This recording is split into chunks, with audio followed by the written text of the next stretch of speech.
course I'm teaching at Harbour.Space is called Holistic Product Design, and it's sort of just, it's a way to teach students how to think of product design in a more complete manner. When you think of design, some people think of design in terms of visual terms, some people think of design in terms of interaction design.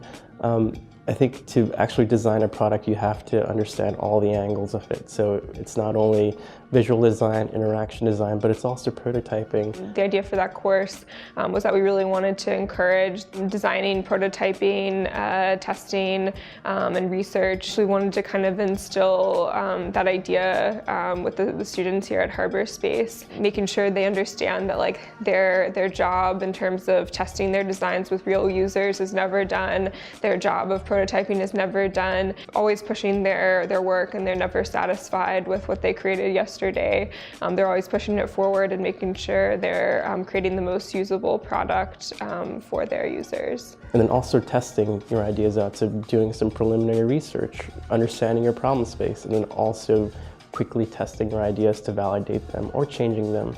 So that's sort of like the kind of like a iterative process that we're trying to teach our students here. A UX designer is somebody who understands, I think, what the problem spaces are and also what your target users are.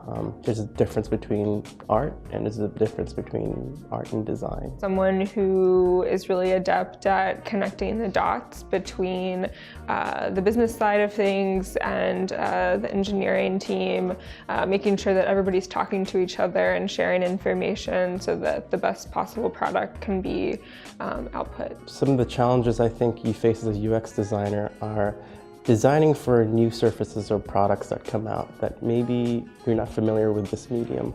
You know, how do we update our websites? How do we create new products for this? What would a magazine look like? What would a newspaper look like in this new format? How would users interact with this? So those challenges come up, and it's just really fun prototyping and ideating and figuring out like how people would actually absorb news through this new device. There are a lot of people that are entering it that maybe don't know a lot about it or what it entails. It's such a big area that I just want to demystify it and sort of spread the knowledge as much as I can, because it's an ever-changing field. The landscape is always changing.